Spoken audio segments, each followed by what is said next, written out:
টাকা চুরির অভিযোগ, গ্রেফতার দুর্গাপুরের বিধাননগরের বেসরকারি ইংরেজি মাধ্যম স্কুলের অ্যাকাউন্টেন্ট। ধৃতের নাম মনীষ নারায়ণ। 7 দিনের পুলিশ হেফাজত চেয়ে ধৃতকে দুর্গাপুর মহকুমা আদালতে পেশ করে। পুলিশ সূত্রে জানা গেছে, স্কুল কর্তৃপক্ষ 6 লক্ষ টাকা চুরি, ওয়াশিং মেশিন এবং কুলার চুরি করার অভিযোগ করেছিলেন।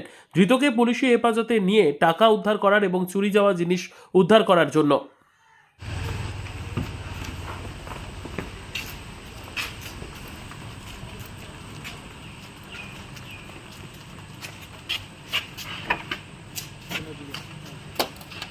করেছেন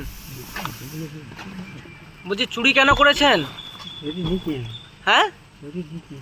नहीं किया है? नहीं चोरी किया है तो नहीं।